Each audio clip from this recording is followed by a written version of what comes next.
make it? I flew back with my dad, and I've never flown commercial with my dad before. And he was a pilot, just to be clear. Not everybody remembers this. He was a pilot. Oh, yeah. Like we weren't flying on, well, we were flying on private jets, but it was because that's what he flew for a living after he retired from the Marine Corps. He flew corporate jets for Aflac, and he was a pilot for 40 years. So I have been on jets with him. I have not, since I was little, been on a commercial airliner with him. First of all, he's completely just overwhelmed by the fact that you have to put stuff in a bin, you have to go through security, they're not giving you a glass of champagne, like he's used to being in the FBO, and so that was a thing. And then we get on the plane, and first thing he does, which I've never thought about doing, he locates the nearest emergency exit and then tells me which exit, and then tells me how many rows, if we can't see, that we would have to get over to get to that exit. And then he locates the life vest. He's doing a pre-flight. Yeah. Yeah. Before anything. So I'm like, what are we doing? I never, what? And so he finds the life jackets right there, and he opens the thing, and he's looking at that. And so the guy starts the safety demonstration, and my dad talks so slowly, doesn't he? And he's so Southern now. And the guy does, the first thing that he does was the oxygen mask thing. And he says, your mask will fall, rest easy, you will be breathing oxygen, and, breathe comfortably. And my dad looks at me and he goes, you ain't going to be breathing pure oxygen.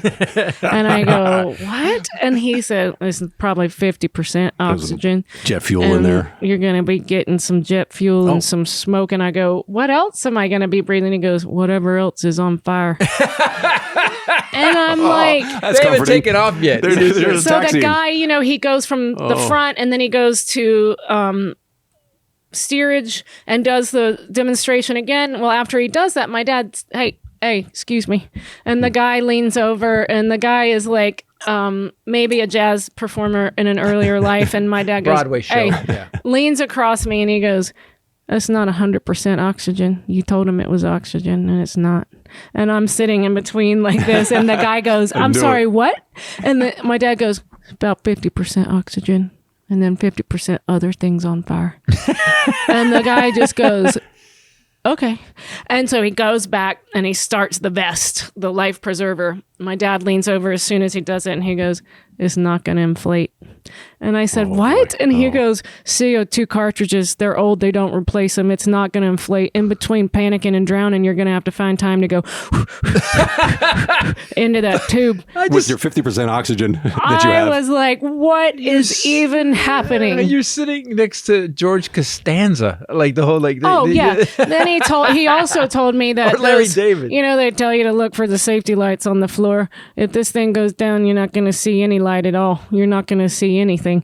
And then he goes, and by the way, I don't know why they're even giving you life jacket demonstrations, because we aren't going to be over water once on this trip. And I was like, what is happening?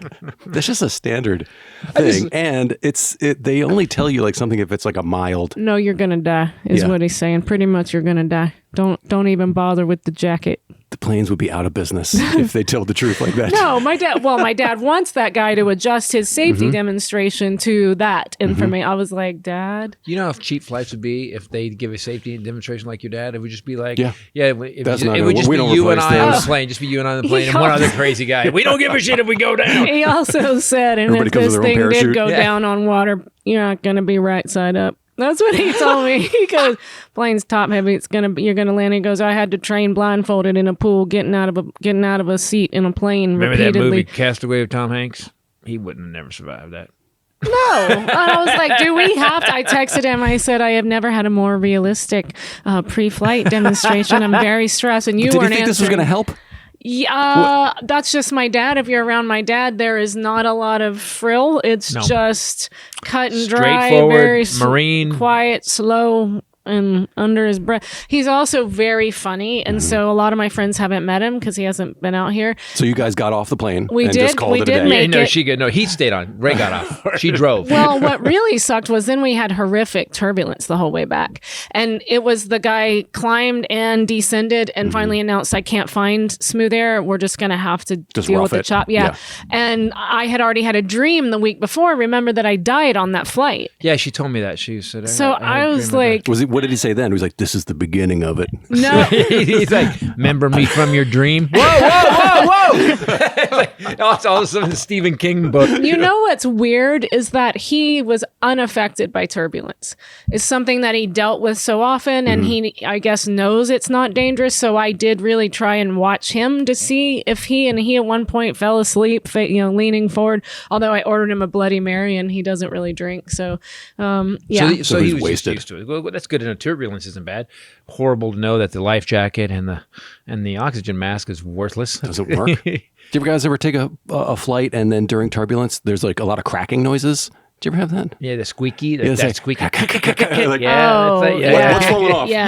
Yeah, because it's flexing, right? We had one in Utah that was that. That was the scariest The one I thing. can remember, we were coming in Utah, and they were having wind shear, whatever was coming in. They always are. It's because you're was- landing in between the mountains. But it was also like November or something, like snow was Icy, coming yeah. in December, and we're coming in, and I don't know, we're 200 feet off the ground, and the plane just goes, or maybe 500 feet, and it goes, whoom, and it just went down, And and then- we were, Everybody then- lifted. and then full speed. And then we're about to land, and Yeah, that we were coming happens, in. and the pilot pulls out of You it. hear the engines go, and we go, "Whoa!" and we go straight back up, and we thought we were going to die. When Yeah. everyone got off that plane, there was a audible Kissing, a lot relief. of ground kissing. Yes, Yeah, yes. that was- And we were connecting, and I was like, I don't want to get on another plane. My dad was I'm like, telling. it already happened. My dad was telling the ladies at the party on Saturday that he once had to land a Marine plane with passengers on with no landing gear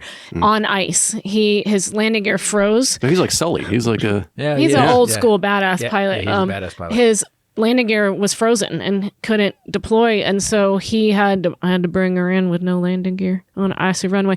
And Shauna said, "Well, what happened?" And he goes, "We slid." That's all my dad says. Like, that's my dad's sensibility. We slid.